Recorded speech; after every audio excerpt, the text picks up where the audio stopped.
एक रात हरिया अपने खेत से अपने घर लौट रहा था कि तभी अचानक उसके सामने चुड़ैल आ जाती है। अरे बाप रे, ये चुड़ैल कहाँ से आ गई? आज तो मैं गया काम से।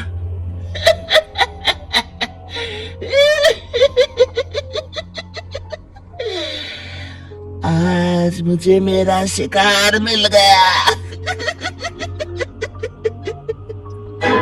अरे चुड़ैल दीदी, मुझे छोड़ दो। जैसे ही चुड़ैल हरिया की तरफ बढ़ती है, हरिया वहां से भाग जाता है और अपने घर के दरवाजे पे पहुंचता है। अरे भगवान, जल्दी से दरवाजा खोलो, मेरे पीछे चुड़ैल पड़ी है। हरिया की पत्नी जल्दी से दरवाजा खोल देती है। अरे आप इतना हाफ क्यों रहे हैं? अरे मेरे पीछे चुड़ैल पड़ी है, आज तो मैं बाल बाल बच गया। जल्दी से सभी दरवाजे और सभी खिड़कियों को बंद करके बत्ती बुझा दो। तभी चुड़ैल हरिया के घर के पास पहुंच जाती है। अरे वो आदमी कहाँ गायब हो गया? मैं भी देखती हूँ आखिर कब तक बचेगा। मैं अपने शिकार को इतनी आसानी से नहीं छोड़ती।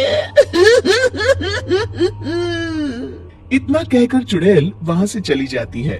वहीं दूसरी तरफ हरिया और उसकी पत्नी दोनों अपने घर की खिड़की से ये सब देख रहे होते हैं। अरे बाप रे, ये तो बड़ी डरावनी चुड़ैल थी। अगले दिन ये बात आग की तरह पूरे गांव में फैल जाती है और धीरे धीरे लोग चुड़ैल के डर के मारे शाम होते ही अपने घरों से बाहर निकलना बंद कर देते हैं। कुछ दिनों के बाद भाई, मैंने तो इस चुड़ैल के डर के मारे रात को अपने खेतों को पानी देना बंद कर दिया है। कहीं मेरी फसल सूख गई तो मैं तो कहीं का नहीं रहूंगा। साहूकार का कर्जा कैसे चुकाऊंगा? अरे भाई, पूरे गांव वालों का यही हाल है। पता नहीं ये चुड़ैल हमारे गांव में कहां से आ गई। फिर एक दिन गांव के पास वाली नदी के किनारे एक बहुत बड़े तांत्रिक के आने की बात कुछ गांव वालों को पता चलती है। वो लोग जाके ये बात गांव के मुखिया को बताते हैं। मुखिया जी, नदी के किनारे एक बहुत ही पहुंचे हुए तांत्रिक बाबा आए हैं, हमें उनसे मदद मांगनी चाहिए। मैंने सुना है वो बड़े बड़े भूतों और चुड़ैलों को अपने वश में कर लेते हैं। मुखिया जी सभी गांव वालों को लेकर उस तांत्रिक के पास पहुंच जाते हैं। ओम फट स्वाहा, ओम फट स्वाहा। तभी तांत्रिक अपनी बंद आंखों को खोलकर कहता है, क्या बात है?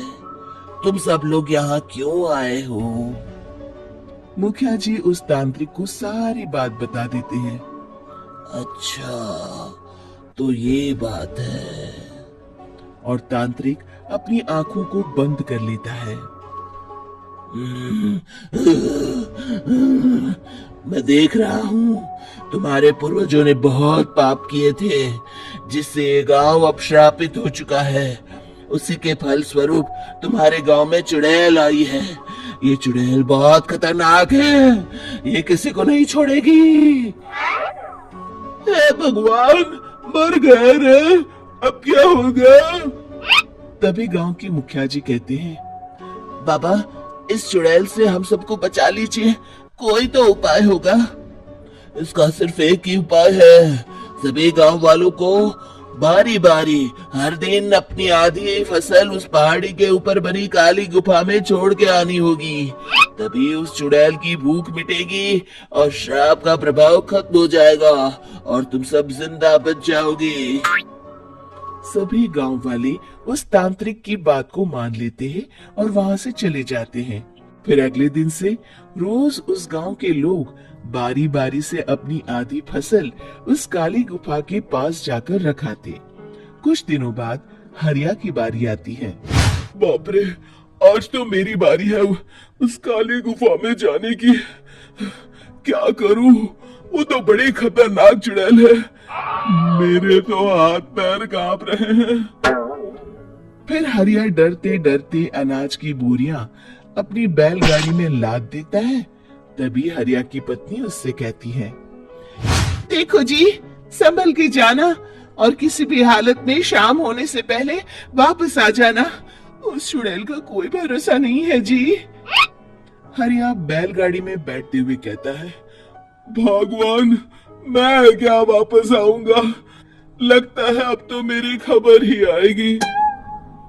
इतना कहकर हरिया वहां से चला जाता है। रास्ते में जंगल से गुजरते हुए हरिया की बैलगाड़ी का एक चक्का बड़े गड्ढे में फंस जाता है। हे भगवान, अब ये क्या मुसीबत है? हरिया नीचे उतर के पूरी ताकत से अपनी बैलगाड़ी को गड्ढे से निकालने की कोशिश करता है। बहुत देर मेहनत करने के बाद हरिया की बैलगाड़ी उस गड्ढे से बाहर निकल जाती है। हे भगवान, अब तो शाम होने वाली है। आज तो मैं गया काम से। जैसे तैसे हरिया काली गुफा में पहुंच जाता है। अरे मर गया रे, यहाँ तो चारों तरफ डरावना माहौल है। मैंने यहाँ आने में बहुत देर कर दी, कहीं चुड़ैल नाराज ना हो जाए। हरिया अनाज की बोरियां वहां रख के जैसे ही जाने लगता है, तभी उसे किसी के आने की आवाज सुनाई देती है। हरिया एक कोने में छुपकर अंदर देखने लगता है। चुड़ैल वहां आती है और फिर अपने चेहरे से नकली चुड़ैल का मुखौटा निकाल देती है। हरिया ये देख के हक्का बक्का रह जाता है। तभी चुड़ैल कहती है, भैया यहाँ आना, आज तो बहुत अनाज आया है। इसे मिलाकर अब हमारे पास ढेर सारा अनाज जमा हो गया है। कल ही हम इसे शहर में बेच आएंगे और माला माल हो जाएंगे। तभी अंदर से नदी के किनारे वाला तांत्रिक बाहर आता है। अरे, ये तो तांत्रिक बाबा है। हाँ, अब तो हम दोनों की जिंदगी मजे में कटेगी। गांव वालों को बेवकूफ बनाना इतना भी मुश्किल नहीं था। लोग तो तुम्हें सच में असली चुड़ैल समझते हैं। हाँ, तुमने सही कहा। अब ये गांव वाले चुड़ैल के डर से जिंदगी भर इस काली गुफा में अनाज पहुंचाते रहेंगे। अच्छा, तो ये बात है। ये दोनों पूरे गांव वालों को बेवकूफ बना रहे हैं। अभी जाकर सबको बताता हूँ। हरिया उन दोनों की पूरी बातें सुन लेता है और जल्दी से वापस गांव में आता है। गांव वालों को पूरी बात बता देता है। इससे पहले वो दोनों हमारा अनाज लेकर शहर जाए, हमें उन दोनों को पकड़ना होगा। उधर दूसरी तरफ नकली तांत्रिक और नकली चुड़ैल बनी औरत एक बड़ी गाड़ी में सारा अनाज लाद के वहां से निकलने की तैयारी कर रहे होते हैं।